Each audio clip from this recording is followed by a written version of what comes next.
kasih Tuhan dimanapun Anda berada. Kembali kita berjumpa dalam ibadah tutup tahun 2025 di GBT Getsemani Pamulang. Pada hari ini Rabu tanggal 31 Desember tahun 2025. Kita akan memulai ibadah kita ini. Sebelumnya kita akan berdoa. Terima kasih Tuhan atas kebaikan, kasih, anugerah, penyertaan, dan berkat-berkat-Mu. Karena kami kembali ke hadirat-Mu dengan kesehatan dan kekuatan yang baru. Saat ini kami akan memulai ibadah ini. Pimpin kami dari awal, pertengahan, hingga akhir ibadah ini. Teristimewa kepada hamba-Mu yang akan menyampaikan firman-Mu, agar dapat memberi terang bagi kami dan mereka yang mendengarkannya. Terima kasih Tuhan, di dalam nama Tuhan Yesus Kristus yang adalah Tuhan, Juru Selamat dan kekasih jiwa kami. Mari kita semua yang percaya katakan amin.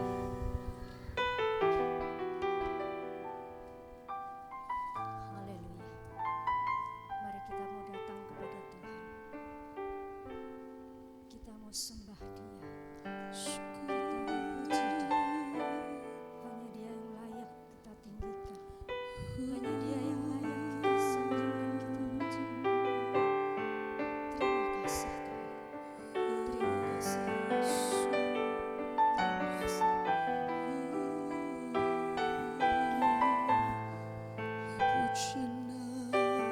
Saya undang Bapak Ibu untuk bangkit berdiri. Kita mau angkat tangan kita. Kita akan memuji Dia. Saya undang Bapak Ibu. Ku sanjung Kau di tempat tinggi, sebab Engkau Imam besar agung. Ku sanjung Kau lebih dari yang lain, dan ku datang menyembah-Mu Tuhan. Haleluya. Ku sanjung Kau di tempat tinggi, sebab Engkau Imam besar agung. Ku sanjung Kau lebih dari yang lain, dan ku datang menyembah-Mu Tuhan. Katakan sekali lagi, ku sanjung. Ku sanjung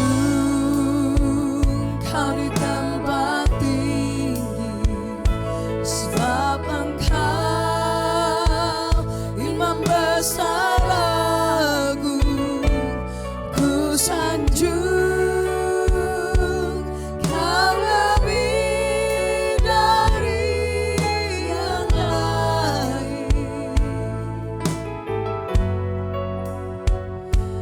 dan ku datang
akhir tahun ini Tuhan.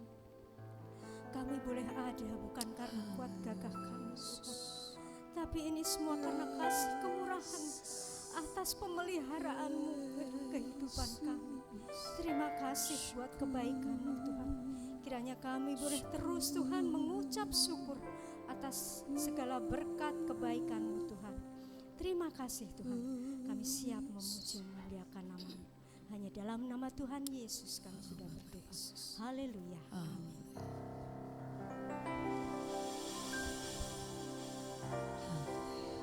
Puji nama Tuhan.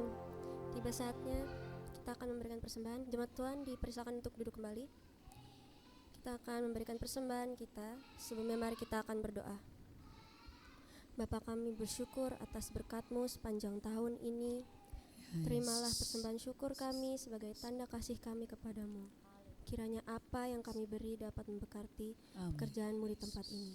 Dalam nama Tuhan Yesus kami berdoa dan mengucap syukur. Haleluya. Amin.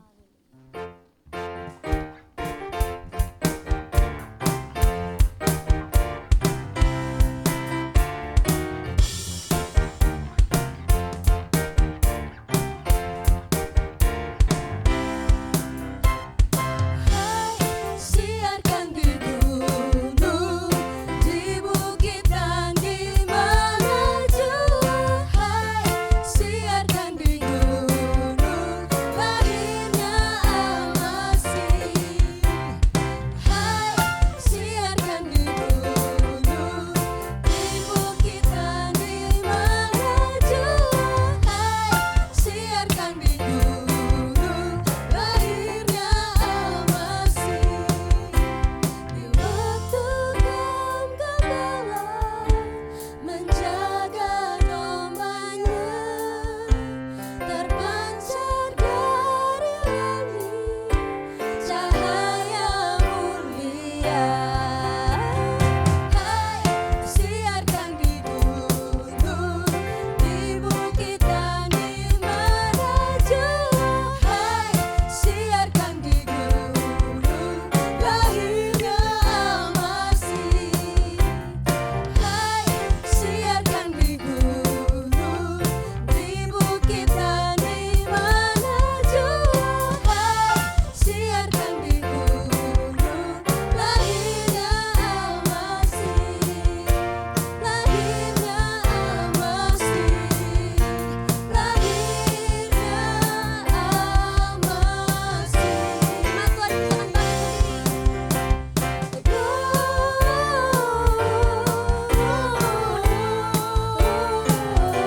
berdiri. In excelsis Deo,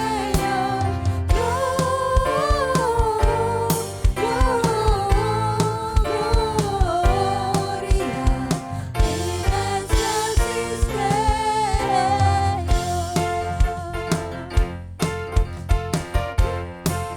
Katakan Gloria.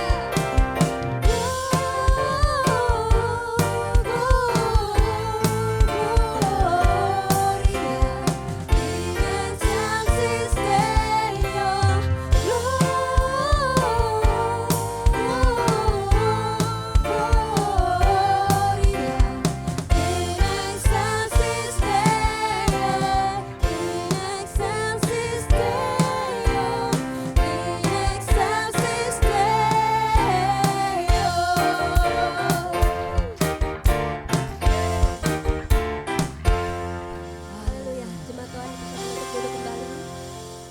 Kita akan mendengarkan kesaksian pujian dari keluarga Bapak Utomo. Dan setelah firman Tuhan dibuka 2 ruang kesaksian bagi Bapak Ibu Saudara yang ingin menyaksikan kebaikan Tuhan.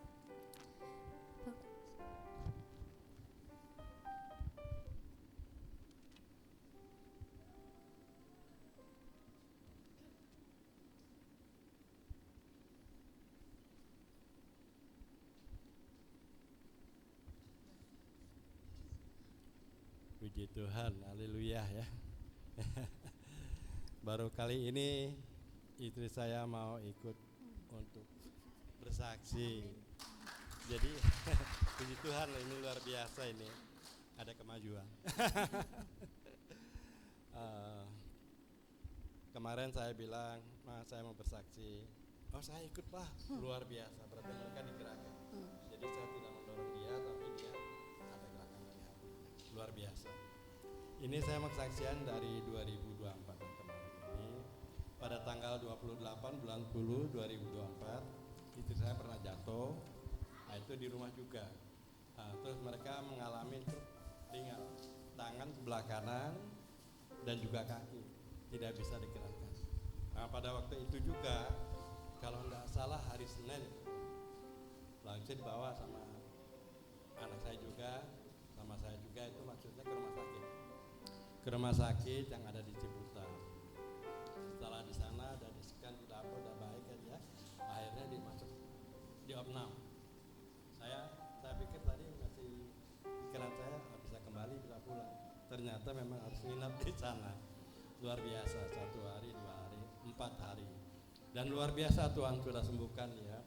Hanya di rumah sakit 4 hari, tangan sudah bisa digerakkan, kaki sudah bisa digerakkan. Ini kalau tidak kemurahan Tuhan tidak bisa. Dan saya pun masih bingung, cepat sekali kata. Ya mungkin inilah proses Tuhan ya. Ini ya rencana. Amin. Nah setelah itu langsung pulang di rumah walaupun jalan pelan.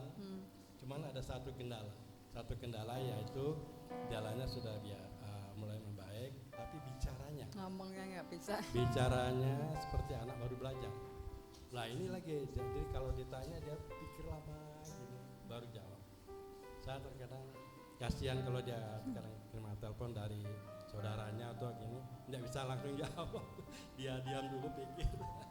Nah, itu tapi atas kemurahan Tuhan ya, saya bersyukur juga karena itu saya sudah bisa mulai inilah ya, sedikit-sedikit ada perubahan baik jalan dan juga bicaranya. Kalau dihitung-hitung sampai sekarang ini ya 2025 mereka sudah kena 1,5 tahun. Masih kontrol, Iya, tapi masih kontrol katanya ke rumah sakit setiap bulan. Saya ngantar pastinya. Ya puji Tuhan, saya bersyukur kepada Tuhan karena Tuhan sudah sembuhkan, tinggal taraf pemulihannya saja. Luar biasa. Dan ya ini memang luar biasa, ini kebetulan itu juga saya juga mau ikut ke depan. Loh saya mau nyanyi juga nanti lama, nggak apa-apa duduk aja. Luar biasa ini. Nah, saya ingin memuji Tuhan dengan suatu pujian indah rencana Tuhan. Luar biasa.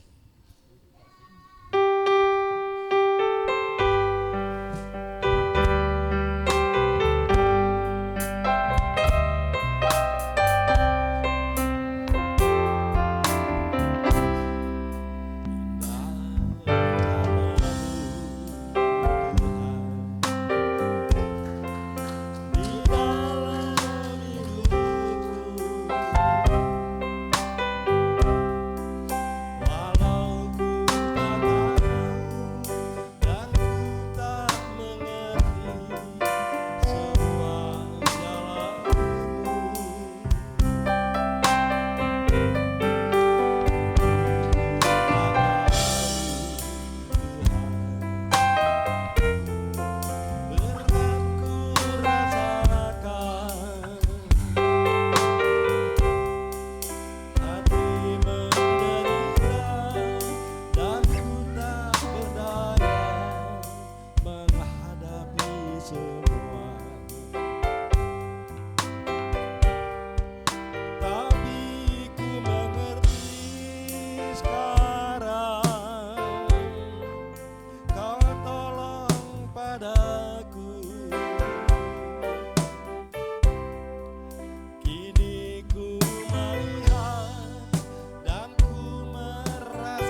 sangat indah. Kami yakin dan percaya Bapak Ibu juga ada ya kesaksian. Nanti masih dibuka ya, 2 orang lagi. Kita akan mempersiapkan hati kita untuk mendengarkan sebagian daripada firman Tuhan.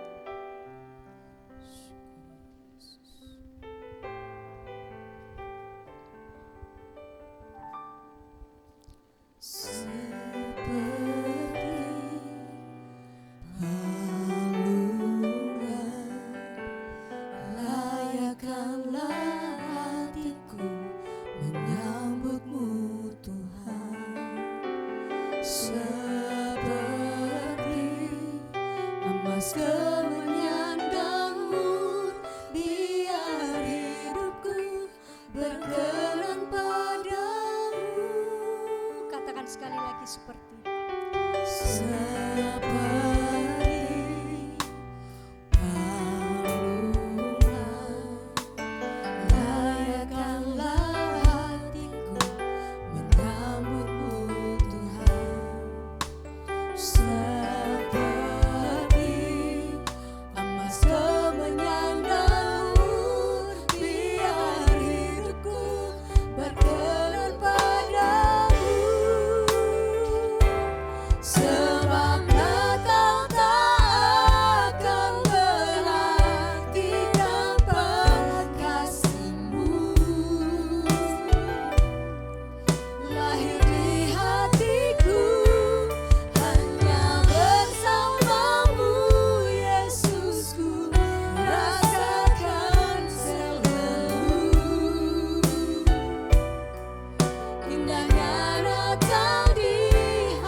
sungguh luar biasa.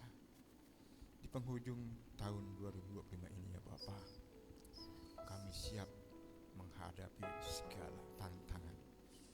Oleh karena kami percaya dan yakin Tuhan, kekuatan Engkau berikan kepada kami, penyertaan Engkau juga sertai kami, dan juga pemeliharaan-Mu yang luar biasa, yang kekal Tuhan, janji-Mu yang luar biasa, yang tidak akan luput Tuhan daripada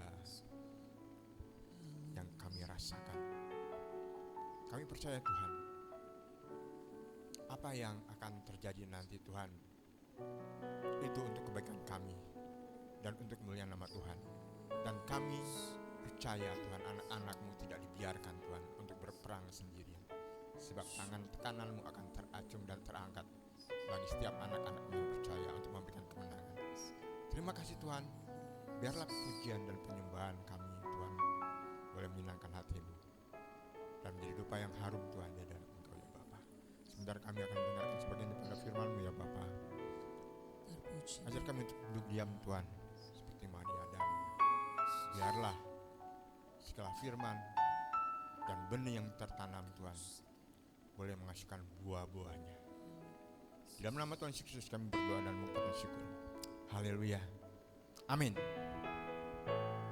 Salam saudaraku, kita beri dulu tepuk tangan bagi tim musik yang sudah mengantar kita masuk ke dalam penyembahan. Haleluya. Saudaraku yang dikasih Tuhan, saat ini saudara dan saya sudah berada di penghujung bulan Desember, betul? Dan saudara dan saya juga sudah memperingati ya Natal bersama-sama, betul? Ya, banyak juga teman-teman seiman kita yang lain, ya saudaraku, bersama-sama memperingati hari Natal. Saudaraku yang dikasih Tuhan, di penghujung tahun 2025 ini judul yang kita akan angkat bersama adalah Why Do We Celebrate Christmas? Ya. Mengapa kita merayakan Natal? Pertanyaan ini muncul di bulan Desember di tengah-tengah umat yang tidak merayakan Natal dan yang tidak mau merayakan Natal, saudaraku. Dengan berbagai dalih, tuduhan, bahkan mengarah kepada fitnah, saudaraku. Terutama tentang 3 hal yang pokok ini, saudaraku ya, yaitu mengenai hari raya, lalu pohon Natal, ya saudaraku, dan Yesusnya itu sendiri. Terhadap tuduhan-tuduhan itu marilah kita secara arif, ya saudaraku, menyelidiki, menimbang, menguji, dan membuktikannya. Amin, saudaraku. Mari kita akan baca terlebih dahulu 1 Tesalonika 5 ayat 21. 1 Tesalonika 5 ayat 21. Apa yang dikatakan di sana? Ujilah segala sesuatu dan peganglah yang baik. 1 Tesalonika 5 ayat 21. Ujilah segala sesuatu dan peganglah yang baik. Di slide 2 di sana ada pepatah, ya. Yohanda tolong dibuka slide 2. Ada pepatah Rusia, ya. Doverye no proverye. Ya. Dalam bahasa Inggrisnya di sana dikatakan trust but verify. Artinya percayalah tetapi pastikan. Ya, saudaraku, percayalah tapi pastikan. Natal bulan Desember sesungguhnya berhubungan erat dengan hari raya Hanukkah, saudaraku, yang jatuh pada bulan Kislev. Namun kita tidak menelannya begitu saja, saudaraku, dalam mempelajari Alkitab dan keimanan Kristen. Ya, ini menekankan keyakinan teologis kita, iman saudara dan saya perlu dikonfirmasi dengan keyakinan historis. Harus dibuktikan, ya.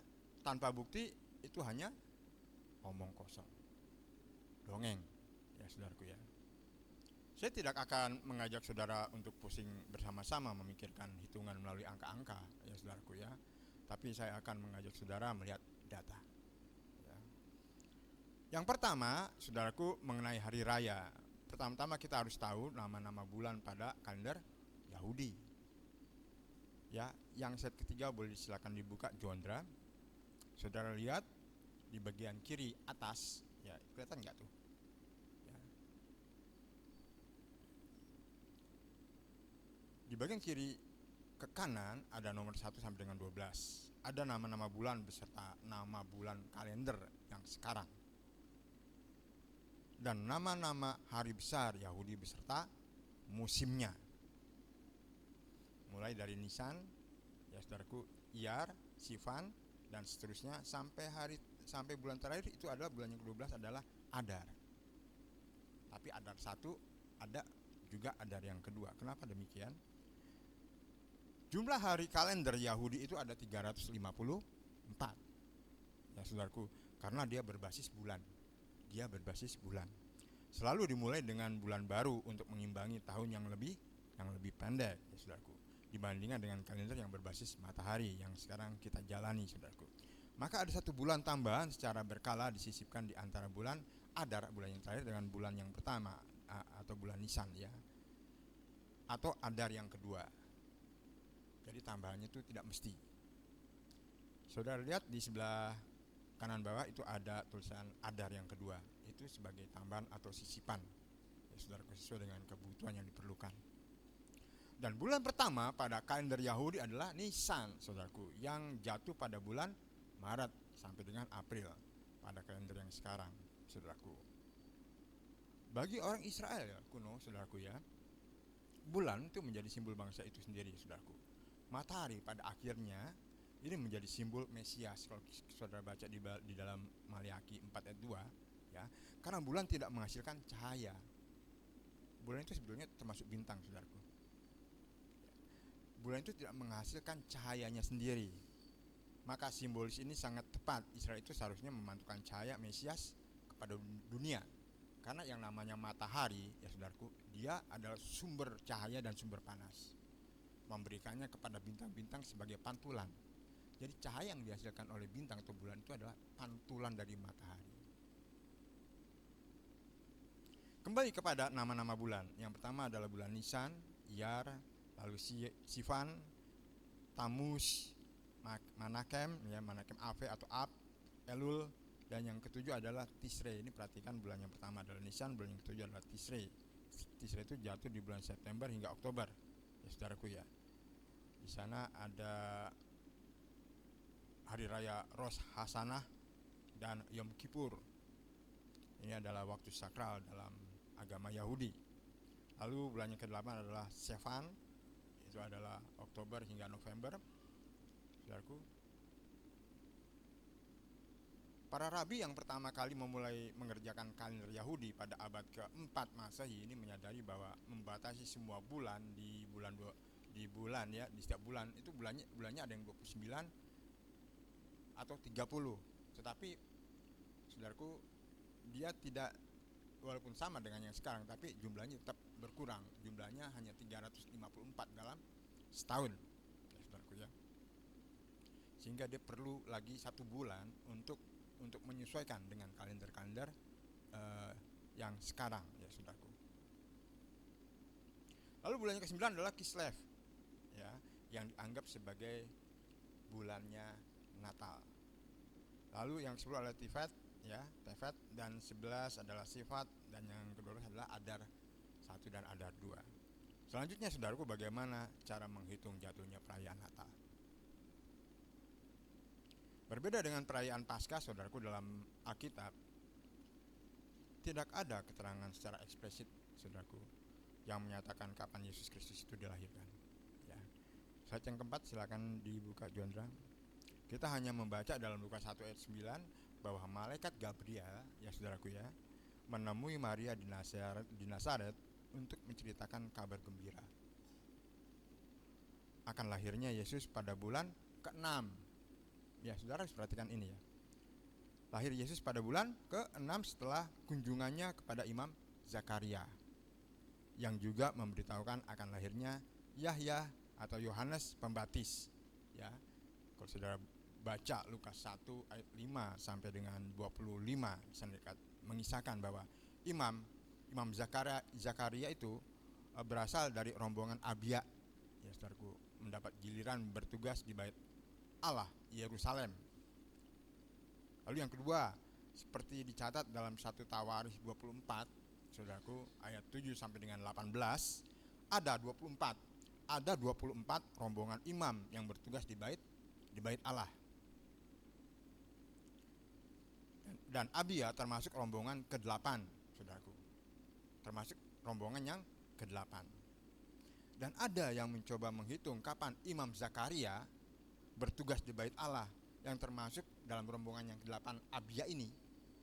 Jadi Zakaria ini masuk ke dalam rombongan yang ke-8 Abia, ya saudaraku ya. Menurut sumber Yahudi, ya Misnah, tiap-tiap rombongan melayani selama 1 minggu dalam setengah tahun. Jadi bergilir 6 bulan ganti, 6 bulan ganti. 3 minggu perayaan, dia melayani 3 minggu perayaan, dan seminggu pada tengah tahun yang terakhir. Ya, ini peraturan-peraturan ini harus kita perhatikan sehingga nanti kita akan tahu ketemu tanggalnya, saudaraku ya. Untuk mendasarkan pada jadwal rotasi tugas imam, kita harus mencari catatan sejarah yang berdekatan mengenai kapan salah satu dari ke-24 rombongan tersebut bertugas. Kemudian dasar perhitungan Natalnya seperti apa? Silakan dibuka Jondra, slide yang kelima. Yang pertama berdasarkan catatan seorang sejarawan Yahudi abad pertama, yaitu Flavius Josephus, dalam karyanya The Jewish War, ya, buku ke-6 pasal 4 poin 1 dan 5, dan dokumen gulungan puasa Megillot Ta'ani 29b 160 Masehi, ya, bahwa pada tanggal 9 AV atau Ab 823 setelah berdirinya kota Roma, atau bertepatan dengan tanggal 5 Agustus 70 Masehi. Ini adalah patokannya, saudaraku ya. Nah, Alfred Edersheim, ya saudaraku, Edersheim, seorang Yahudi Mesianik, ini keturunan ini Jerman, saudaraku ya. Dalam bukunya The Life and Times of Jesus the Messiah, Massachusetts, ya, tahun 1993 di halaman 975 ini menghitung sekitar 75 tahun ke belakang, ya. 75 tahun ke belakang, saudaraku ya. Itu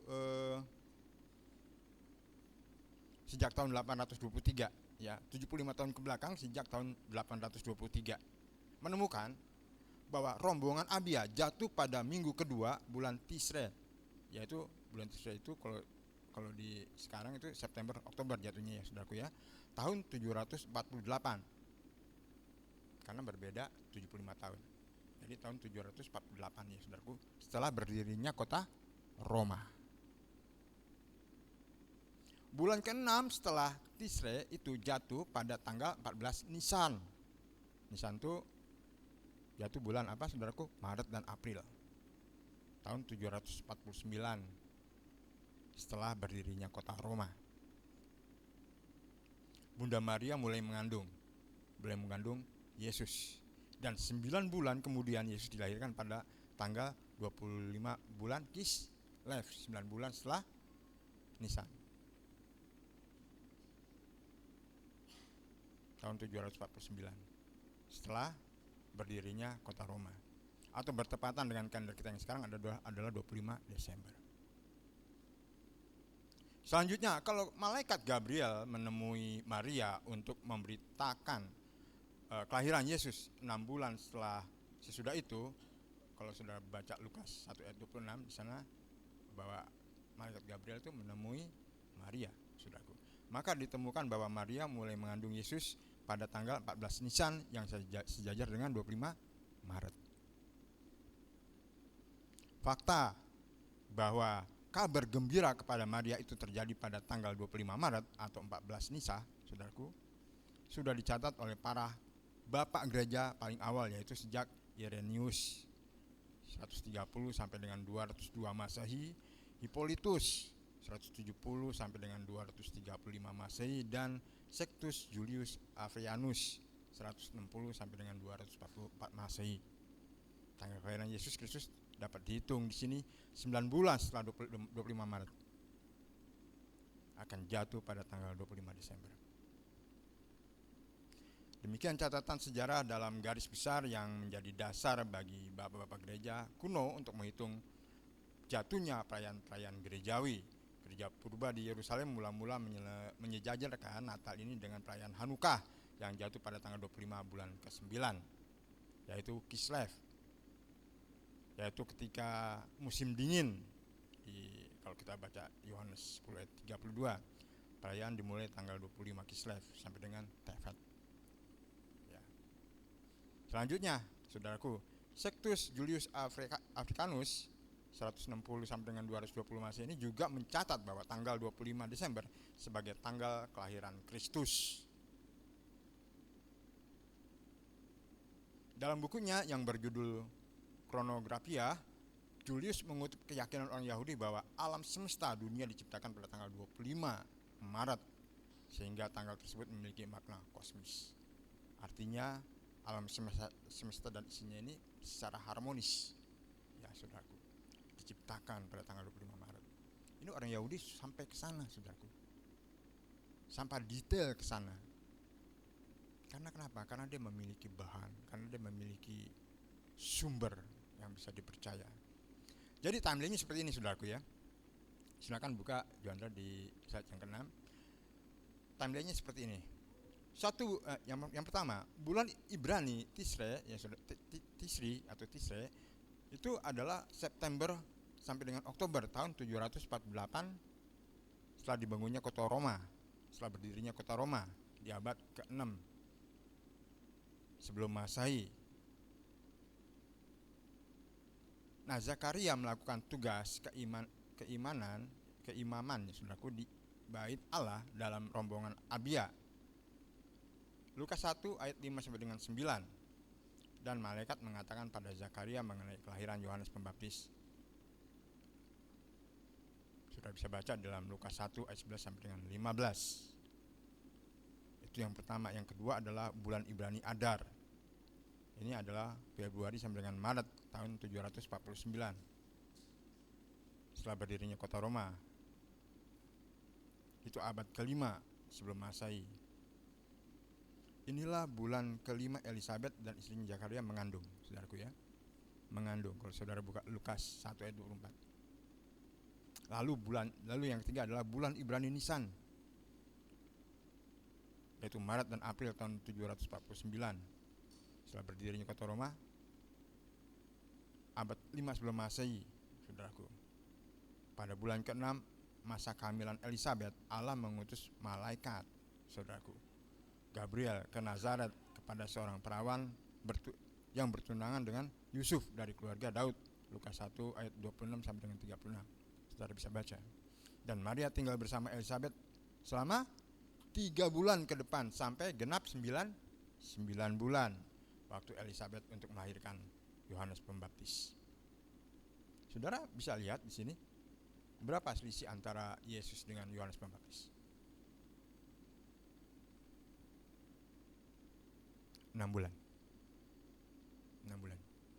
Karena apa, saudaraku? Karena malaikat Gabriel pada waktu menemui Maria, ya saudaraku ya, menyampaikan kabar gembira di bulan ke-6 masa kehamilan Elizabeth. Selisihnya 6 bulan, saudaraku. Lukas 1 ayat 31. Yang keempat, bulan Ibrani Kislev itu jatuh pada bulan Desember sampai dengan Januari tahun 749 setelah kota Roma berdiri. Ya, setelah genap sekitar 9 bulan, Maria mengandung, dan saat dimana dia melahirkan Sang Mesias Israel, Yesus Kristus, pada tanggal 25 Kislev yang jatuh bertepatan dengan tanggal 25 Desember, yaitu saat umat Yahudi sedang memperingati hari Hanukkah. Nah, saudaraku yang dikasih Tuhan, kelahiran Yesus memiliki makna teologis yang lebih luas dan bersifat kristosentris, menjadikan Kristus sebagai pusat poros, ya. Sebab masa-masa ini, perjalanan ini sejak Yesus dikandung itu yang pertama adalah inkarnasi pada tanggal 25 Maret. Itu adalah titik awal keselamatan, di mana Mesaya Yesus itu sudah ada, sudah hidup. Sebab bangsa Yahudi ini menganggap manusia itu sudah lahir di bumi itu sejak dari kandungan, saudaraku. Bentuk janinnya tapi belum keluar ke bumi, ya saudaraku ya. Ini adalah titik awal keselamatan. Yang kedua adalah kelahiran pada tanggal 25 Desember. Itu adalah kedatangan Yesus sebagai manusia. Itu dalam bentuk fisiknya. Dan yang ketiga adalah penyunatan Yesus atau Brit Milah, 8 hari sejak kelahiran. Ini jatuh pada tanggal 1 Januari. Perhitungannya mulai dari pada tanggal 25 sore hari, ya saudaraku ya. Nah, saudaraku yang dikasih Tuhan, Yesus ketiga tanggal ini dirangkai secara liturgis, memiliki pola untuk menunjukkan penuh makna teologis tentang keselamatan dan identitas mesianik Yesus di dalam tradisi gereja. Jadi siapa itu Yesus? Itu terungkap di situ, saudaraku. Lalu bagaimana tentang hari matahari yang tak terkalahkan, yang katanya itu adalah bertepatan dengan hari Dewa Matahari, hari lahirnya Dewa Matahari, atau matahari yang tak terkalahkan, Sol Invictus. Saudaraku yang dikasih Tuhan, memang benar ya saudaraku, bahwa pada tahun 274 Masehi seorang kaisar Romawi ini menetapkan tanggal 25 Desember sebagai hari matahari tak terkalahkan, Dis Natalis Solis Invicti. Namun itu terjadi sekitar 70 tahun. 70 tahun setelah umat Kristen sudah menetapkan tanggal yang sama untuk merayakan Natal. Bahkan mungkin dekret itu, pernyataan itu saudaraku, itu justru dibuat untuk menekan perayaan Kristen yang baru muncul itu. Jadi munculnya Kristen itu bukan enak saudaraku. Ini karena ada kebiasaan adat orang Yahudi, bukan Yahudi tapi Yunani, ya saudaraku ya, begitu kuat. Jadi bagaimana caranya supaya kekristenan itu masuk ke dalam ruang lingkup itu? Ya. Pertama-tama mungkin tidak bisa dipungkiri bahwa ada ajaran-ajaran tradisi-tradisi Yahudi yang dimasuki oleh pengajaran Kristen, ya saudaraku ya. Atau sebaliknya seperti yang tadi dikatakan, ya saudaraku, bahwa pada tanggal 25 itu adalah hari kelahirannya Dewa Matahari. Natal itu untuk dirayakan atau diperingati, saudaraku? Natal itu untuk dirayakan atau diperingati.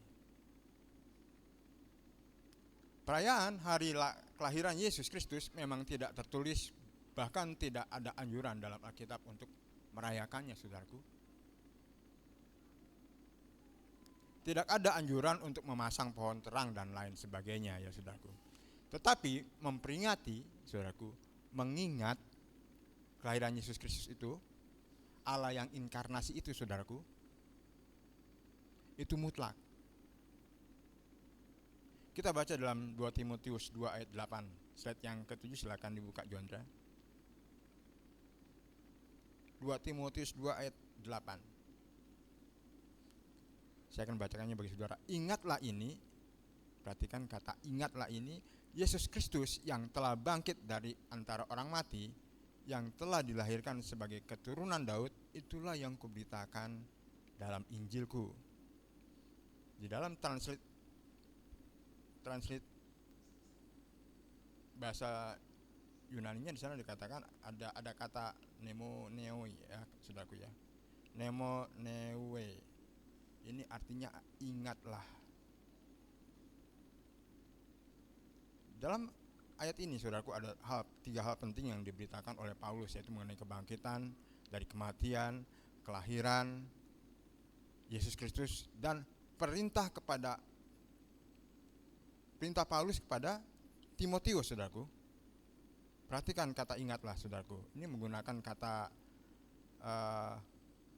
Yunani yang berarti meletakkan sesuatu di dalam pikiran.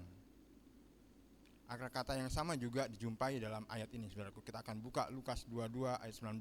Ayat yang ke-8, silakan dibuka, Jondra.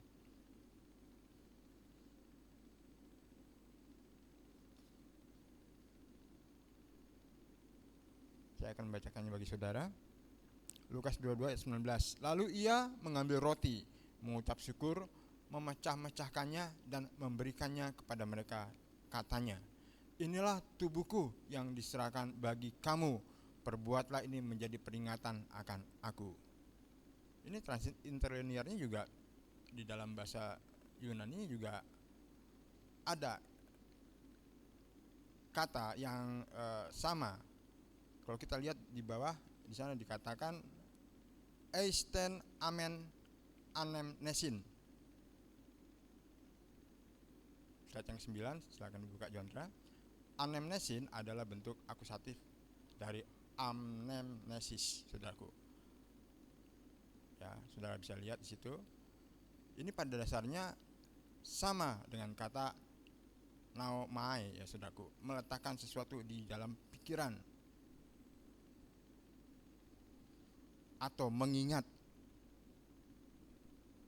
Pertanyaannya, saudaraku, apakah kita hanya mengingat kematian Kristus?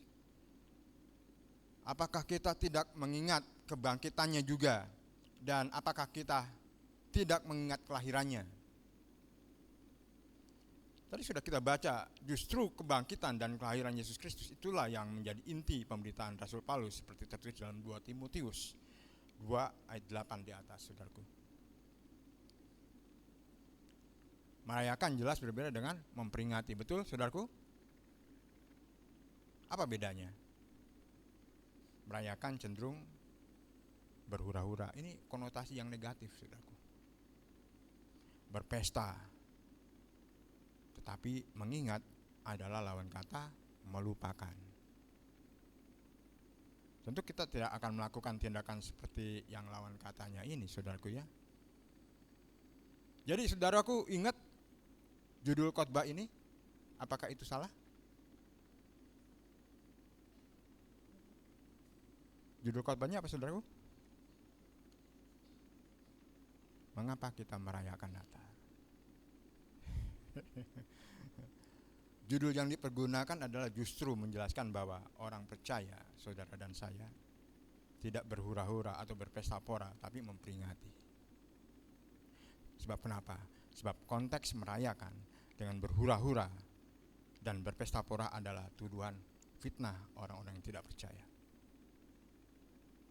Dan kata celebrate, ya saudaraku, dalam konteks Natal ini berarti memperingati, bukan saja merayakan tapi memperingati.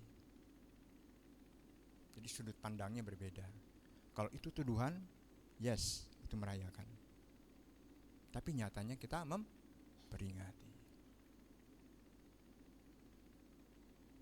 Ya, kecuali kalau kita memperingatinya sambil hura-hura, ya, tidak tahu makna Natal yang sesungguhnya, berpesta pora, itu merayakan, saudaraku.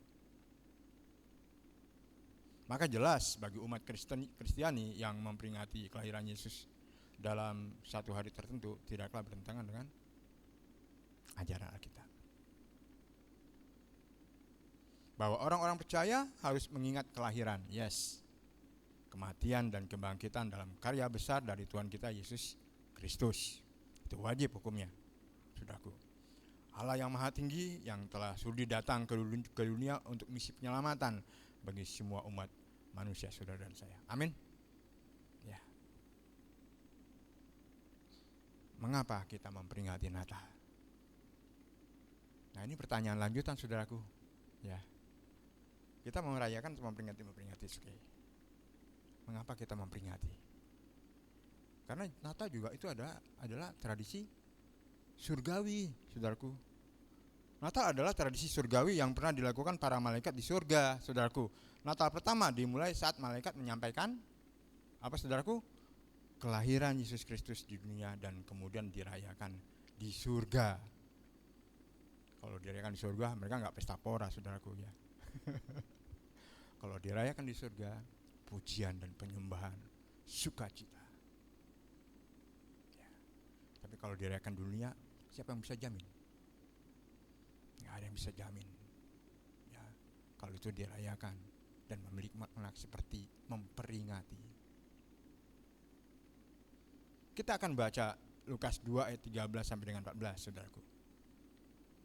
Lukas 2 ayat 13 sampai dengan 14. Ayat yang ke-13 yang dikatakan, dan tiba-tiba tampaklah bersama-sama dengan malaikat itu sejumlah besar bala tentara surga yang memuji Allah. Katanya, kemuliaan bagi Allah di tempat yang maha tinggi dan damai sejahtera di bumi di antara manusia yang berkenan kepadanya. Amin, saudaraku. Dan berita Natal adalah sekaligus Injil salib, kabar tentang kematiannya yang membawa keselamatan bagi manusia. Loh, bagaimana mungkin? Jelas itu mungkin, saudaraku, sebab Allah yang inkarnasi ini, dia lahir di kandang domba di kawasan Migdal Eder, saudaraku. Bahasa Ibraninya Migdal Eder itu artinya adalah menara kawanan domba. Kalau saudara baca di Kejadian 35 ayat 21. Ya. Dalam Yohanes 1 ayat 29, ketika Yohanes Pembaptis melihat Yesus datang, ya, Yesus Kristus datang kepadanya, ia memberikan panggilan yang lurus dan tegas tanpa perlu kita bisa tafsirkan macam-macam, saudaraku. Dia mengatakan begini, lihatlah anak domba Allah yang menghapus dosa manusia. Kenapa? Dari mana dasarnya gelar demikian terucap dari mulut Yohanes Pembaptis?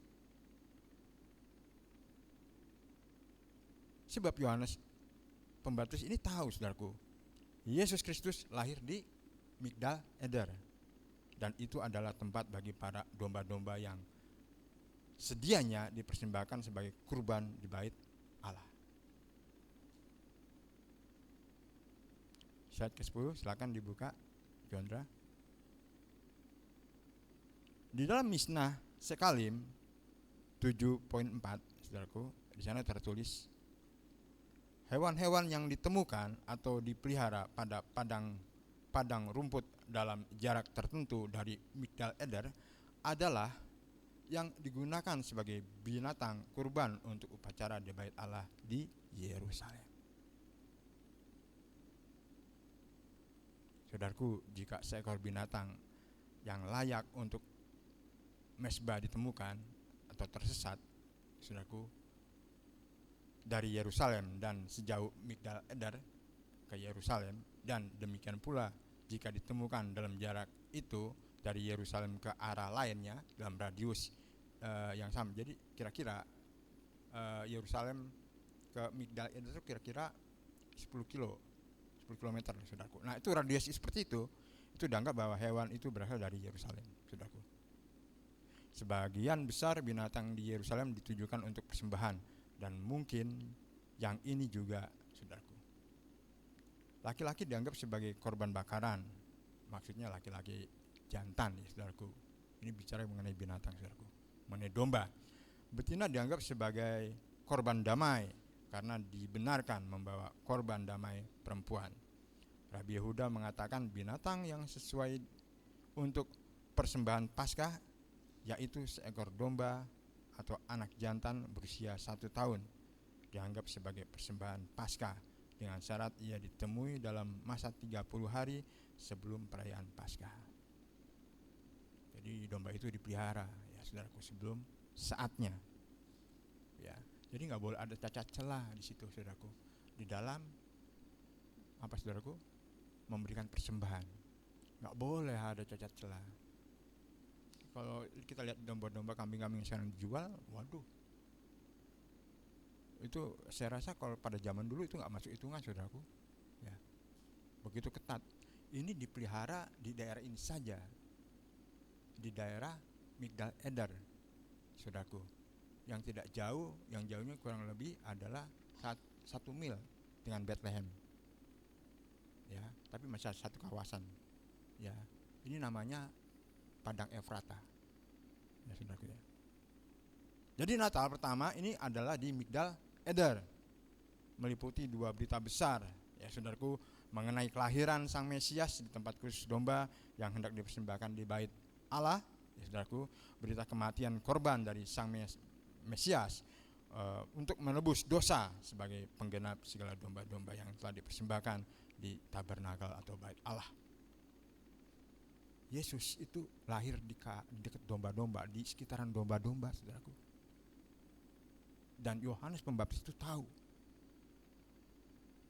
bahwa Yesus adalah domba yang dimaksud sebagai pengganti dan penggenap domba-domba yang sebelumnya. Saudaraku.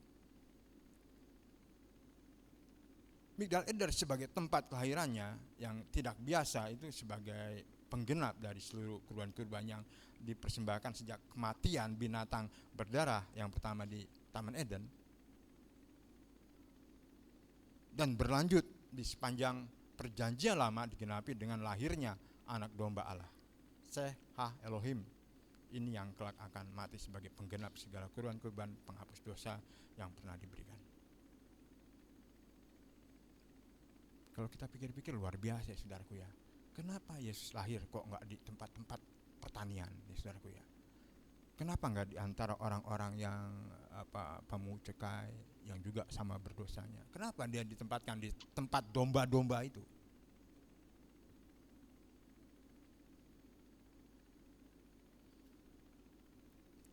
Yohanes tahu ini saudaraku. Makanya dia berkata demikian. Maka saudaraku yang dikasih Tuhan, menghadapi tuduhan dan fitnah kalangan anti Natal, ini kita bisa menjawab bahwa Natal itu tradisi. Ya, Natal itu tradisi. Ya betul, Natal itu tradisi yang mulanya dari surga. Para malaikat surgawi memuji Tuhan menandai kelahirannya, saudaraku. Lukas 2 ayat 11 sampai dengan 14. Jadi di manakah Yesus dilahirkan? Saudaraku bisa lihat ya saudaraku, slide yang 11 silakan Juandra buka. Slide yang 11. Ya, di sana ada peta saudaraku ya. Di sana ada peta. Di manakah Yesus dilahirkan? Di Migdal Eder, Bethlehem, di tanah wilayah atau Yudea. Kalau saudara ditanya, di mana saudara dilahirkan? Oh, di rumah sakit bersalin di Reni. Ya. Itu di mananya? Oh iya, itu maaf Pamulang. Di mananya itu? Ya di tanah atau wilayah Tangerang Selatan lah. Gitu ya, kira-kira. Sama seperti Yesus, detailnya ada. Di tanah Yudea, ya. Di kabupaten atau provinsi Yudea, ya, saudaraku ya. Lalu di mana? Ya di kecamatan Bethlehem. Lalu di mananya? Ya di Migdal Eder. Detailnya ada. Jadi buktinya ada. Jadi ini omong kosong enggak? Jawab sendiri. Ini bukti historis loh, ya, saudaraku. Bethlehem itu letaknya 10 km ke arah selatan Yerusalem. Kalau saudara lihat itu petanya. Dan jarak Bethlehem dengan Migdal Eder itu hanya sekitar 1 mil, atau kalau di kilometer 1,6. Tapi masih satu daerah. Saudaraku ya, masih satu daerah. Nah, slide yang ke-12, saudara bisa lihat di situ, saudaraku. Slide yang ke-12 ini dia. Yang banyak dombanya ini, saudaraku, itu adalah lembah Efrata, ya di Bethlehem. Di sebelah kanannya adalah contoh sebuah menara pengawas, ya saudaraku, dari mana para gembala itu dapat mengawasi domba-dombanya. Ini adalah contoh menara pengawas, ya saudaraku. Nah, itu adalah bukti historis yang tidak bisa dibantah oleh siapapun. Baik itu perhitungan, tempat, saudaraku, penanggalannya juga, ya saudaraku, itu sungguh luar biasa. Jadi kalau ditanya dengan orang yang belum percaya atau yang tidak percaya, tidak mau merayakan Natal, saudara bisa jawab. Saudara bisa buka-buka lagi bahan-bahan ini. Ya, itu yang pertama, saudaraku. Lalu ada hal yang kedua. Apa itu? Yang kedua, apakah pohon Natal, pohon cemara itu adalah berhala? Ini tuduhan juga yang serius kepada kita umat Kristen, saudaraku. Golongan Kristen yang anti Natal, mereka menggunakan Yeremia 10 ayat 2 sampai dengan 3 untuk mengkritisi hiasan pohon cemara, pohon terang pada peringatan Natal. Apa yang dikatakan dalam Yeremia 10 ayat 2 sampai dengan 3? Mari kita akan baca, saudaraku. Apa yang dikatakan Yeremia 10 ayat 2 sampai dengan 3? Begini firman Tuhan. Beginilah firman Tuhan ayat yang 10. Janganlah biasakan dirimu dengan tingkah langkah bangsa-bangsa. Janganlah gentar terhadap tanda-tanda di langit, sekalipun bangsa-bangsa gentar terhadapnya. Ayat yang ketiga, perhatikan. Sebab yang disegani bangsa-bangsa adalah kesia-siaan. Bukankah berhala itu pohon kayu yang ditebang orang dari hutan, yang dikerjakan dengan pahat oleh tangan tukang kayu? Saudaraku yang kasih Tuhan, konteks dalam Yeremia 10 ayat 2 sampai dengan 4 ini adalah mengenai adanya berhala yang dibuat dari pohon atau pahatan kayu, di mana orang-orang kemudian memberhalakannya atau menyembahnya. Dalam kebiasaan umat Kristiani yang merayakan hari raya Natal, saudaraku, umat Kristen yakin dan percaya bahwa tidak pernah ada pemberhalaan suatu jenis barang, kayu atau pohon Natal. Ya saudaraku, sekalipun yang diperlakukan sebagai berhala, nggak ada. Buktinya apa? Saudara bisa saksikan di mana-mana. Ada gereja orang Kristiani, saudaraku, merayakan Natal tanpa pohon cemara yang ini, saudaraku. Ada. Dan itu nggak masalah. Kita juga pernah merayakan tanpa pohon Natal, pernah. Kalau saudara memberhalakannya, bagaimana sikap saudara? Saudara pasti akan marah. Mana pohon itu? Tapi bagi kita itu bukan apa-apa, saudaraku. Selain makna yang ada di dalamnya, apa itu? Nanti kita akan baca, kita akan bahas.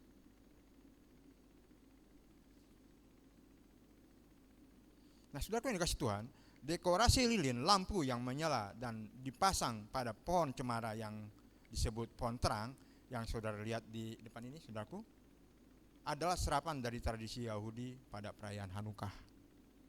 Ini ada korelasinya. Tuhan Yesus Kristus ketika berbicara dengan kalimat ilahi, saudaraku, akulah terang dunia dalam Yohanes 8 ayat 12, diucapkan Tuhan Yesus Kristus pada masa menjelang hari raya Hanukkah. Hanukkah atau Kanukah, ya saudaraku, itu sama. Atau hari raya pentahbisan bait Allah, disebut juga the Winter Feast of Dedication. Perayaan cahaya, Yohanes 10 ayat 22. Hanukkah disebut hari raya lampu. Jadi boleh, karena ada makna yang terkandung di dalamnya. Itu berhubungan dengan Yesus Kristus, sang terang dunia. Itu yang kita sembah. Ada makna di baliknya, bukan pohonnya loh. Bukan. Ada terjemahan Alkitab yang menyertakan kata Hanukkah. Kalau saudara baca di dalam Yohanes 10 ayat 22 sampai dengan 23, demikian firman Tuhan, saya akan membacakannya bagi saudara. Yohanes 10 ayat 22 sampai dengan 23. Tidak lama kemudian tibalah hari raya pentahbisan bait Allah di Yerusalem, ketika itu musim dingin. Itu dia, saudaraku. Itu ada kata Hanukkah di translate interlinearnya, saudaraku ya. Ayat yang ke-23 dari pasal 10 di sana dikatakan, dan Yesus berjalan di bait Allah di serambi Solomo. Jadi saudaraku, Natal penggenap hari raya Hanukkah, saudaraku. Tradisi kita kita memperingati kelahiran Kristus, saudaraku, Allah yang inkarnasi ke dunia ini, saudaraku. Di samping merupakan tradisi yang diserap dari kebudayaan Romawi, saudaraku, juga diserap dari tradisi hari raya Hanukkah. Ini di Israel sedang dirayakan juga perayaan Hanukkah, saudaraku. Kalangan Yahudi Kristen merayakan Natal sekaligus Hanukkah. Dia menyebutnya dengan Christmas dan Hanukkah, ya, saudaraku. Bahkan perayaan Yahudi campuran Kristen ini sudah dikenal di Jerman pada tahun 1800 Masehi. Di sana dikenal dengan istilah Wainukkah. Maka tradisi memasang pohon terang pada saat-saat Natal, yang memasang lampu-lampu ini, saudaraku, lilin-lilin yang kita nyalakan di depan, saudaraku, dan menghias pohon-pohon cemara, pohon-pohon yang kita lihat di depan ini bermula dari hari raya lampu atau Hanukkah. Ya, jangan salah, kita melihat maknanya, bukan pohonnya. Pohonnya boleh nggak dihilangkan? Boleh. Saudara bisa menghias dengan lampu-lampu rumah, ya, tempat ibadah, ya saudaraku. Ganti aja pohon Natal ini dengan pohon cemara ini, nggak masalah bagi kita. Ya. Itu yang kedua. Dan yang terakhir, yang ketiga, persoalan apa ini, saudaraku? Persoalan penulisan seorang anak telah lahir. Anda tahu artinya itu? Kalau dia dikatakan telah lahir, orangnya sudah ada belum? Seharusnya sudah. Itu menurut mereka, betul atau betul? Seorang anak telah lahir. Udah dong lahir. Di mana dia? Sebab kita akan baca Yesaya 9 ayat 5. Sebab seorang anak telah lahir, perhatikan, untuk kita seorang putra telah diberikan untuk kita, lambang pemerintahan ada di atas bahunya, dan namanya disebut orang penasihat ajaib, Allah yang perkasa, Bapa yang kekal, Raja damai. Slide yang ke-13, silakan dibuka Joandra. Nah, saudaraku, frasa sebab seorang anak telah lahir untuk kita, ya saudaraku, kiyelet yulat lanu, menggunakan past tense atau bentuk lampau, ya saudaraku ya. Ada polemikus yang mempersoalkan ayat ini salah tulis nih, ya. Ini salah tulis nih. Bahkan Alkitab itu dianggapnya palsu, ya saudaraku. Mereka berpendapat bahwa nubuat untuk kejadian masa datang seharusnya ditulis dalam bentuk future tense, dalam bentuk akan datang, ya. Lalu polemikus itu mempertanyakan kata telah lahir, sehingga ada yang berpikir bahwa Nabi Yesaya yang berbicara tentang seorang yang ada sebelum zaman Yesaya. Ini mengacu kepada siapa? Mereka merujuk kepada siapa? Kepada Melkisedek. Mereka mengacu kepada Melkisedek, sehingga tidak cocok sebagai nubuat bagi Yesus Kristus. Nah, saudaraku, bagaimana menghadapi tuduhan ini, saudaraku? Nah, saudaraku, tentu saja kita harus membaca keseluruhan perikop, dan bukan hanya membaca ayat 5 dan 6 saja. Bahwa ayat-ayat ini adalah nubuat yang tidak harus ditulis dengan bentuk future tense atau bentuk akan.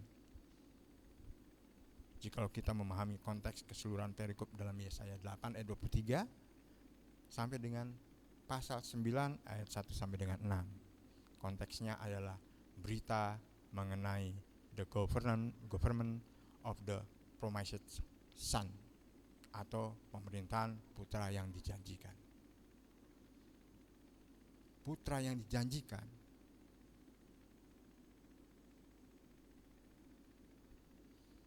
Perhatikan pula, saudaraku, dalam Yesaya 9 ayat 1 sampai dengan 6. Bagian ini dibuka dengan kalimat future. Kalau kita baca keseluruhannya, ini akan terungkap, saudaraku. Perhatikan. Dalam Yesaya 9 ayat 1 sampai dengan 6, bagian ini dibuka dengan kalimat future tense, ya saudaraku. Yesaya 8 ayat 23. Yesaya 8 ayat 23 ini mengawali Yesaya 9 ayat yang pertama.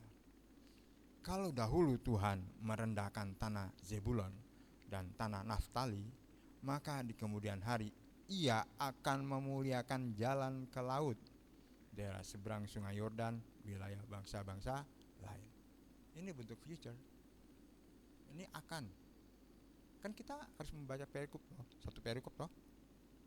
Ini kan harus melekat dong, ya. Harus melekat ini.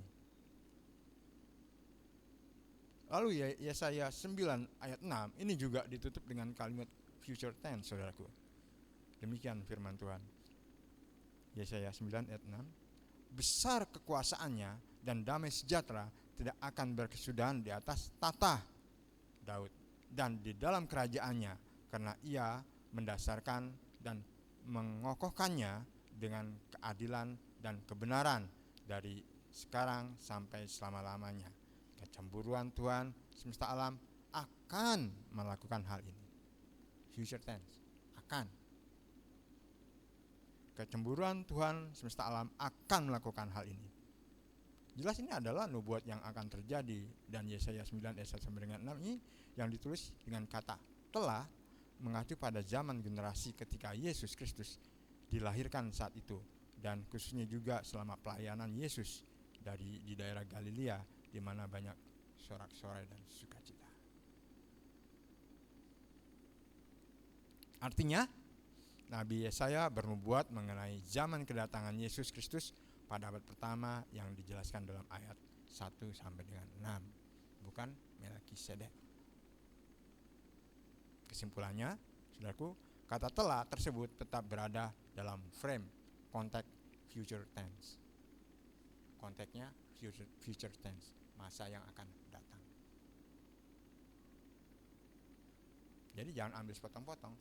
Biasanya, saudaraku, orang yang tidak mengenal Tuhan, ya, mengambil satu ayat lalu menafsirkannya. Itu diambil, dicomot tanpa melihat perikop dan konteksnya apa.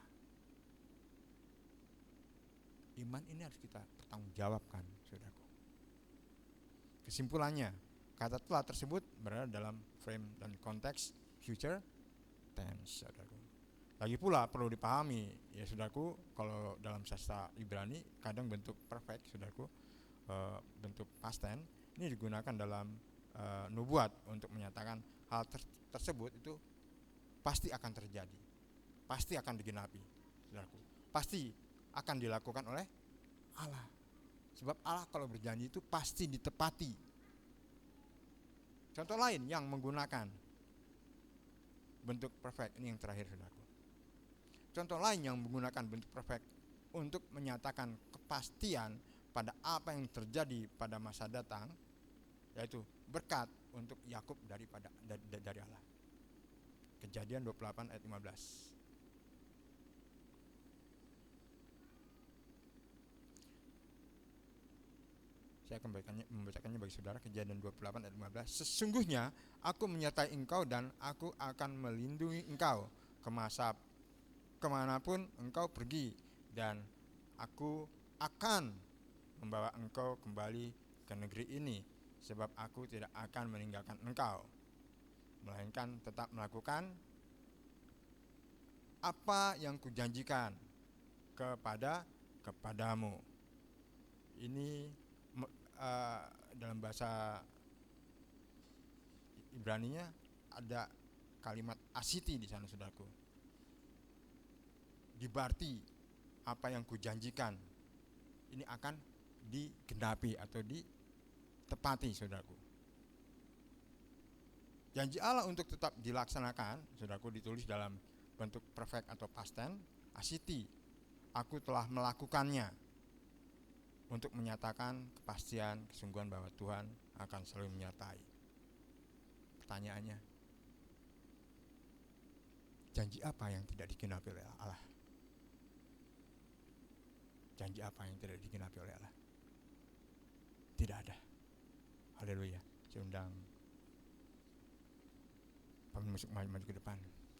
Saya undang juga jemaat Tuhan untuk berdiri. Kita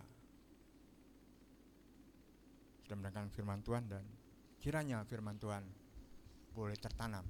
Pengajaran ini boleh menguatkan kita, dan kita tidak ragu untuk memperingati kelahiran Yesus Tuhan kita. Haleluya.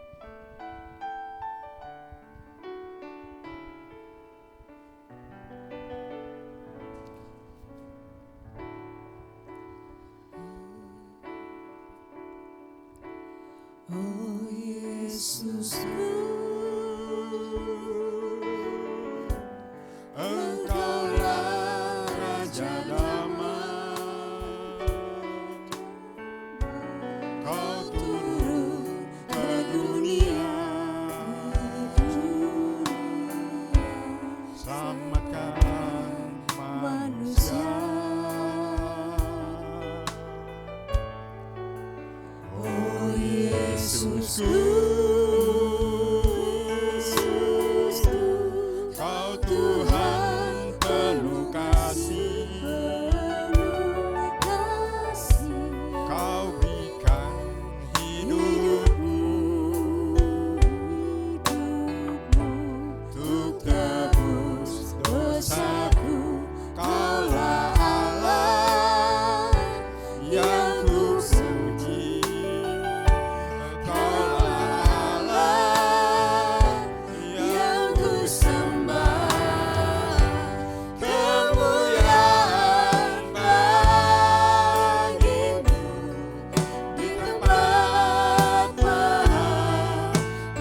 Yesusku. Oh Yesusku, Kau Raja damai, yes. Kau turun ke dunia, selamatkan manusia. Oh Yesusku, Kau Tuhan penuh kasih, Kau berikan hidupmu untuk tebus dosaku. Kaulah Allah yang kupuji, Kaulah Allah yang kusembah. Kemuliaan bagimu di tempat maha tinggi. Kemuliaan bagimu di tempat maha tinggi. Kaulah Allah yang kupuji, Kaulah Allah yang kusembah. Kemuliaan bagimu di tempat maha tinggi. Kemuliaan bagimu di tempat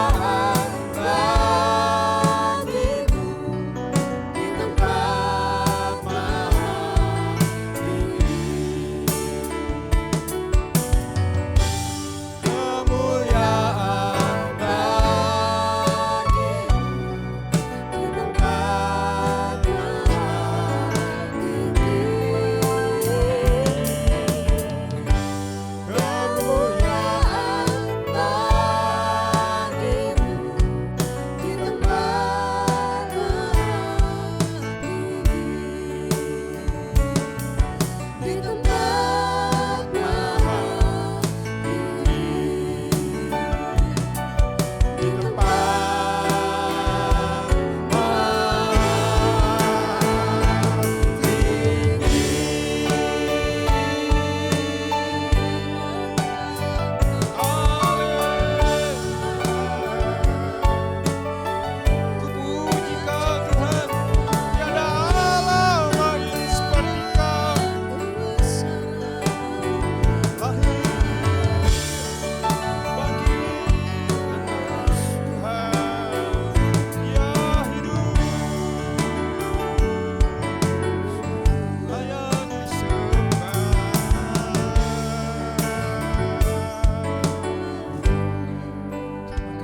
Bapa, Kau begitu baik memberikan putramu Yesus Kristus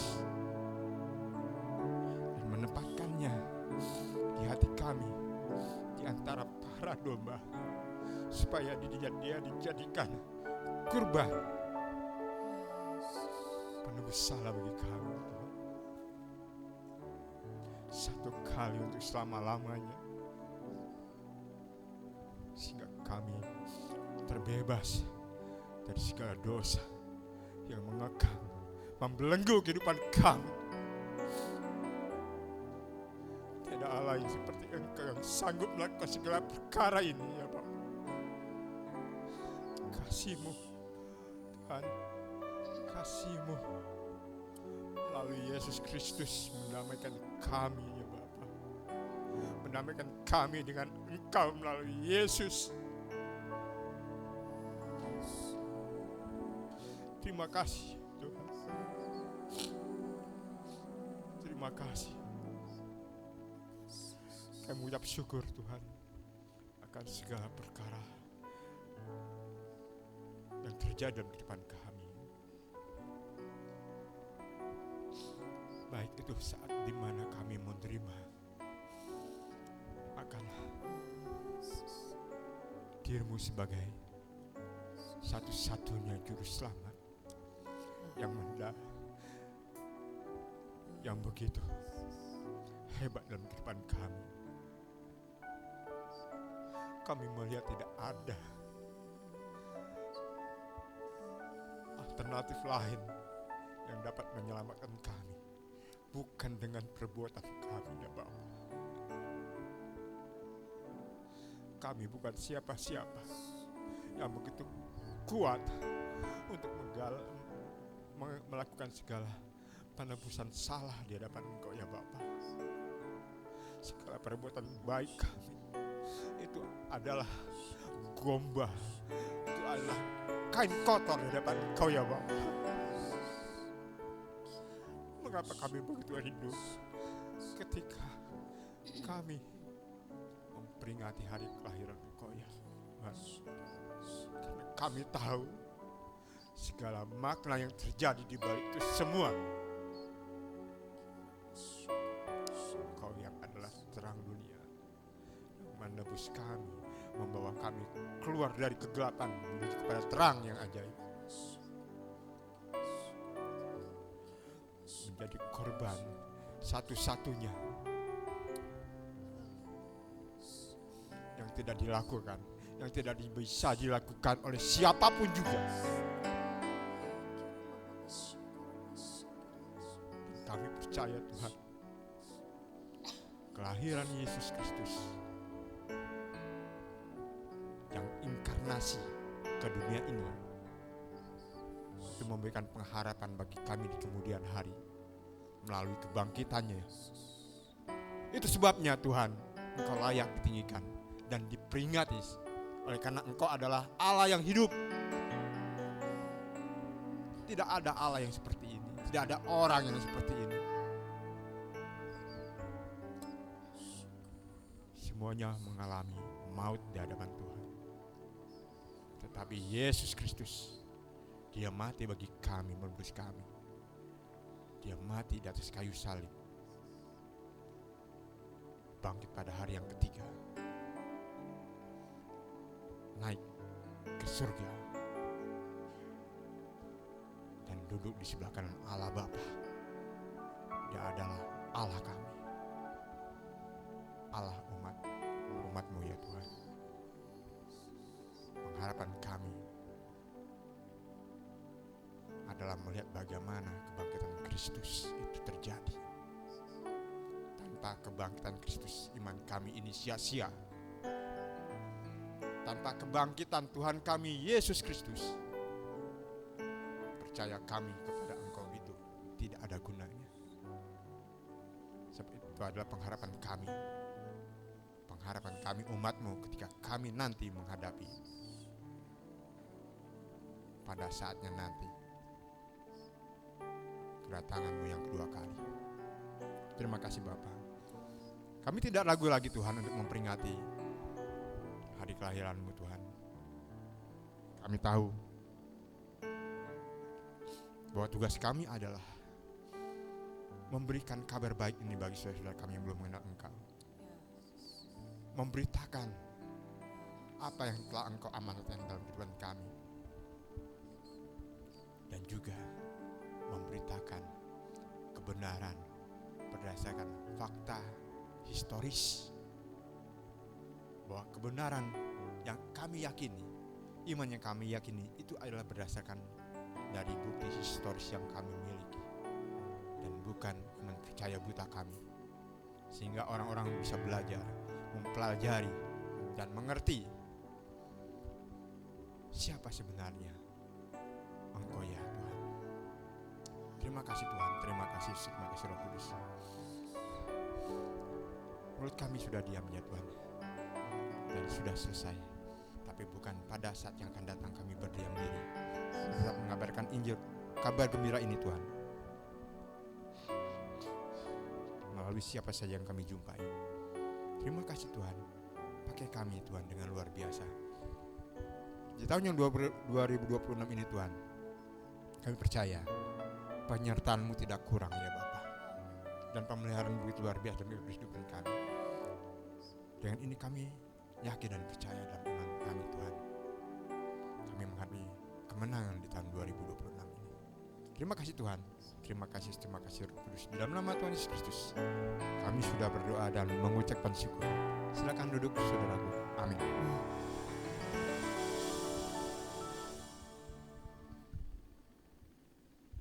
Puji nama Tuhan, berikan kemuliaan Tuhan kita Yesus Kristus. Dia adalah Allah yang hidup, Allah yang kekal. Dialah Raja Damai, amin. Dan kelahirannya membuktikan, dan juga kematiannya, kebangkitannya, kenaikannya ke surga membuktikan bahwa kita memiliki Allah yang hidup. Allah yang hidup, Allah yang bertanggung jawab. Ketika dia naik ke surga, dia tidak lepas tanggung jawab. Dia turunkan Roh Kudusnya untuk setiap kita. Amin. Karena dia tahu persis, Bapak kita tahu persis bahwa manusia tidak bisa menyelamatkan dirinya sendiri.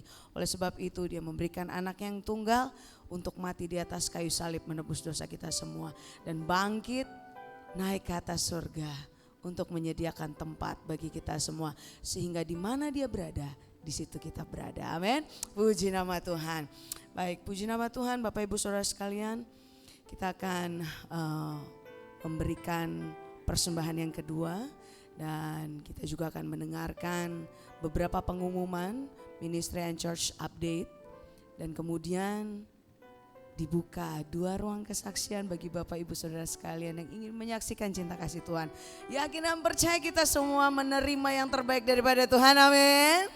Dan setiap kita sudah menerima mujizat pertolongan yang luar biasa yang daripada Tuhan, amin. Nah, oleh sebab itu mari kita saksikan, karena lewat kesaksian kita iblis dikalahkan. Haleluya. Mari kita mau berdoa terlebih dahulu. Bapa, kami mengucap syukur, kami berterima kasih, kami memiliki Allah yang hidup, Allah yang luar biasa, Allah yang perkasa, Allah El Gibor. Kami bersyukur Engkau begitu baik di dalam kehidupan kami. Sekalipun kami tidak setia, Engkau Allah yang setia, Allah yang adil. Terima kasih Bapa untuk karya-Mu yang begitu besar di dalam kehidupan kami. Terima kasih Bapa. Kami tidak bisa memberikan apa-apa selain kehidupan kami, termasuk di dalamnya adalah keuangan kami Bapa. Untuk itu Bapa, kami mau memberikan yang terbaik, karena kami telah menerima yang terbaik daripada-Mu. Keselamatan kekal sudah Engkau berikan. Anugerah kekal sudah Engkau berikan. Bahkan Engkau mau berdaulat di dalam kehidupan kami Bapa. Untuk itu inilah respon terbaik kami. Memberikan seluruh kehidupan kami sebagai persembahan yang hidup dan yang berkenan kepadamu. Termasuk di dalamnya adalah keuangan kami Bapa. Bapa, kami mau memberikan yang terbaik untuk nama-Mu. Untuk pekerjaan Kau Bapa. Terima kasih dan untuk mendukung pekerjaan Tuhan di tempat ini Bapa. Kami siap untuk memberi. Biarlah pemberian kami adalah pujian bagi kemuliaan nama-Mu. Kami siap untuk memberi di dalam nama Tuhan Yesus, Juru Selamat kami yang hidup. Haleluya. Amin.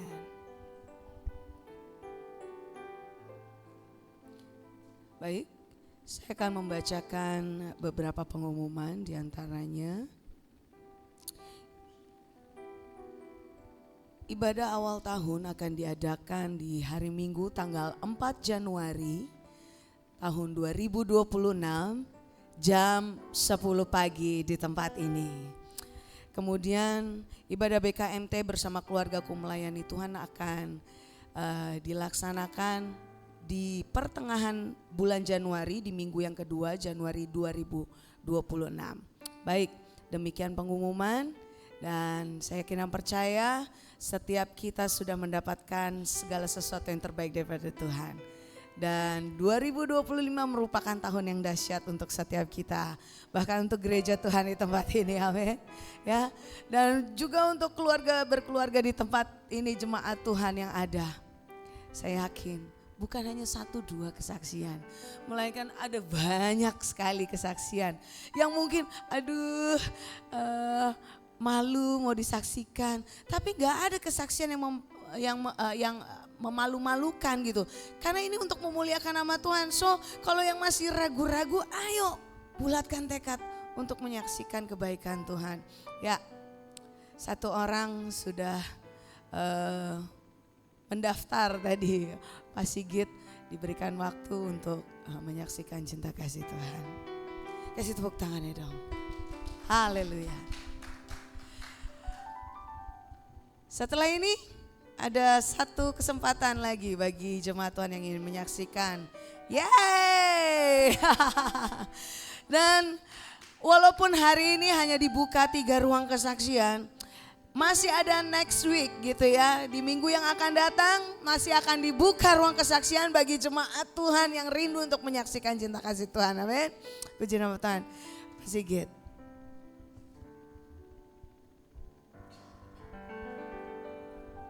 Shalom.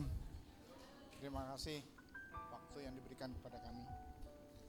Pertama-tama kami mengucap syukur kepada Tuhan atas penyertaan Tuhan selama 1 tahun ini, ya macam-macam ya.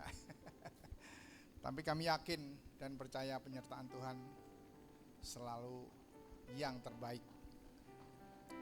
Terima kasih. Kesaksian saya sih tidak panjang karena kami ingin menyanyikan satu buah lagu.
Kasih-Mu layakkan seluruh hidupku,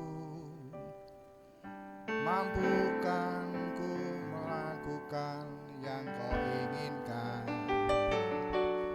Tak bisa ku terlepas, Kau genggam tanganku, ingin lebih mengenal pribadi-Mu.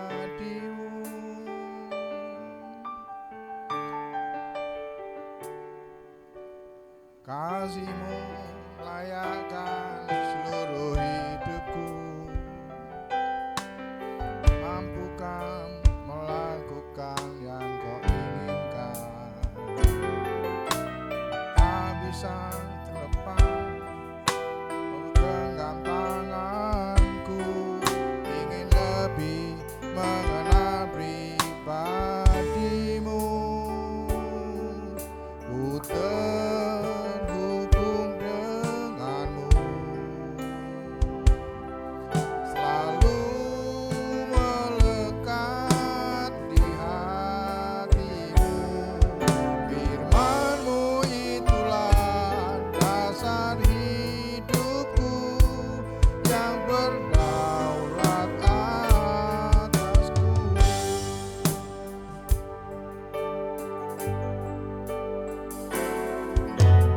Kasih-Mu layakkan seluruh hidupku, mampukan ku melakukan yang Kau inginkan. Aku terlepas, Ku genggam tanganku, ingin lebih mengenal pribadi-Ku. Terhubung denganmu, selalu melekat di hatimu.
Puji nama Tuhan, di tahun 2026 akan semakin terkoneksi dengan Bapa kita di surga, amin. Ya, semakin bergantinya tahun, kita akan semakin dekat dengan akhir zaman. Untuk itu kita harus juga mempersiapkan diri bagi kekekalan. Ya, satu keluarga lagi, yaitu keluarga Bapak Utomo yang akan diwakilkan oleh Gray. Tepuk tangan dong untuk Gray. Wow.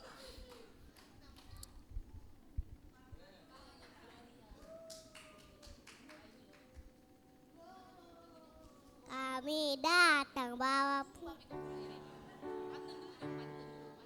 masaknya di pinggir sungai. Masaknya pakai kuai. Cangcingnya baba. Kita baju kaya.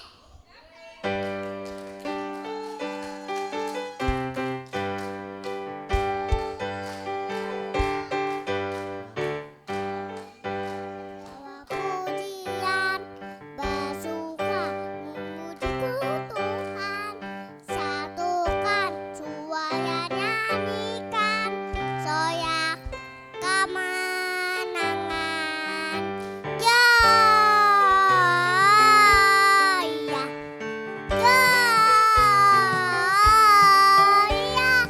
Kesatuan ditinggikan di atas jayanya. Persatuan ditinggikan di atas segalanya. Persatuan ditinggikan di atas segalanya.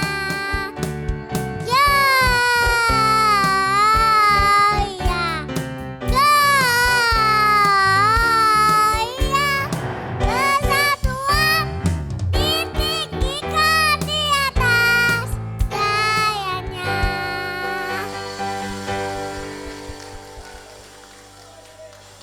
Haleluya.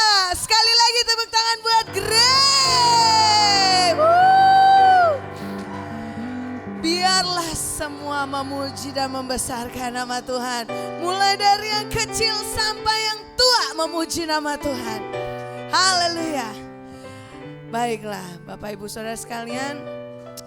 Masih ada ruang kesaksian untuk minggu yang akan datang. Dan kita akan mengakhiri ibadah tutup tahun malam hari ini dengan penuh ucapan syukur. Saya jemput Bapak Ibu untuk bangkit berdiri. Kiranya Engkau memberkati aku berlimpah-limpah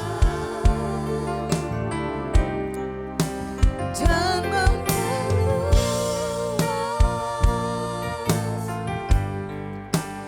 daerahku.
memberkati kita dan melindungi kita.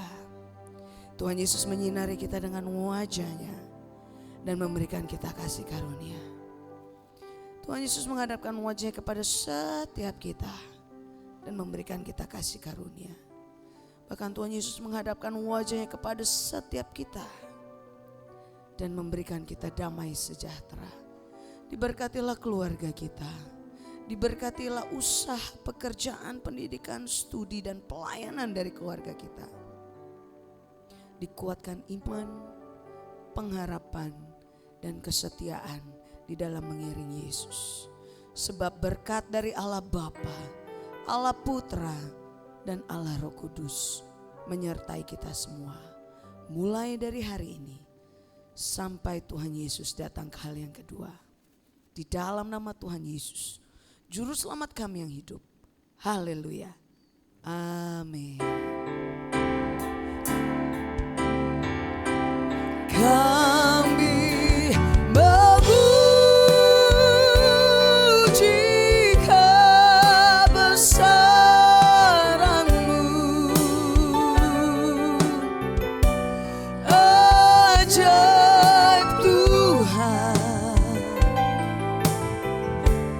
ajaib Tuhan, amin. Kami memuji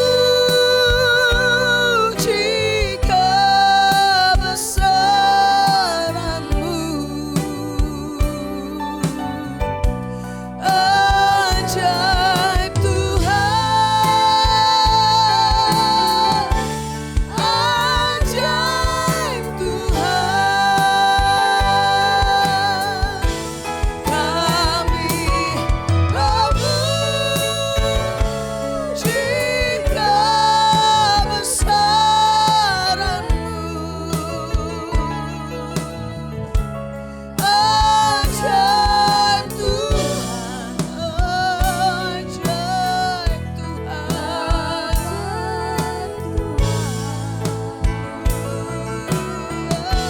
Kami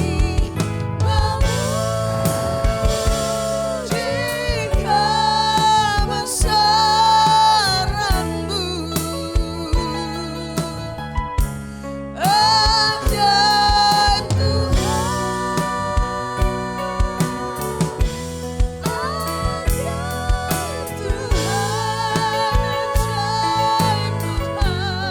ajaib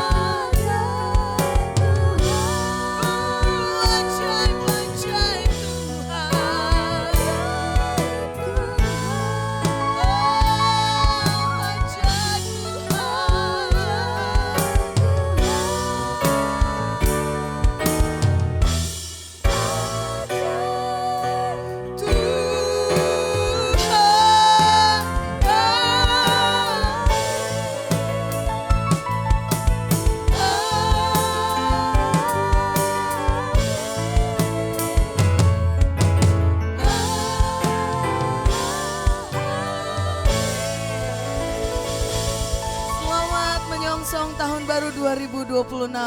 Tuhan Yesus memberkati. Sampai berjumpa di hari Minggu. Tuhan Yesus memberkati kita semua.